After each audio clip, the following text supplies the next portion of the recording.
Well, here as we continue our weather impact alert, we got a wind advisory till 6 o'clock, and that's what you're feeling, the significant wind right now. Yesterday, the big story is the fact that we got to 78 degrees yesterday. That was the warmest December we've ever had on record, the warmest December day by 2 degrees. We had 3 days on record that had hit 76. Yesterday hit 78. Now, that's the highest temperature we've ever had in December.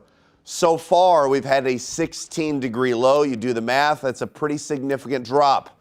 It's a 62-degree drop in less than 24 hours, right? So pretty significant here. Right now, you're at 16. You have numbers in the single digits behind it. There is cold air to be had behind it. And even as we zoom in locally, you can see that temperatures large in part are in the low to mid-teens. When you add the wind, which is significant, this is why we have a weather impact alert. We have wind chills that are below zero area-wide. It's very significant. It's very cold, even like Litchfield, 5, 6 below. I mean, very, very cold air.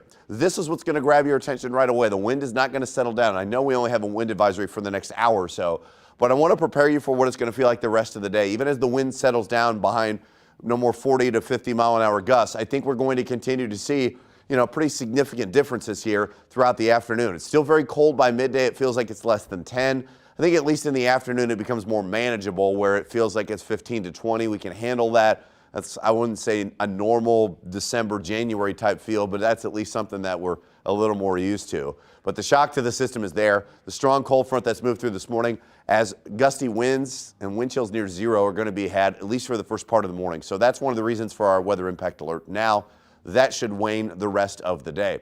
I do think the next few hours temperatures aren't going to warm up a ton more. Midday, we're in the low to mid 20s. As we head into the afternoon and evening, we're going to warm up a little bit more. And really the next 7 days, as we get rid of our weather impact alert this morning, we'll continue to see temperatures rise up over the next few days. Now, keep in mind, this is much closer to normal.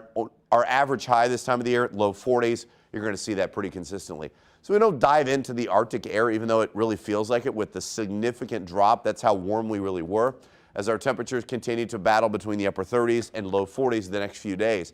I am optimistic there's a little relief at the tail end of the weekend, and it does warm up a little bit more light to start next year, and then eventually early next week as everybody's back to work and school. If you're not now, I do think things are going to improve at that point. Thanks, Gary.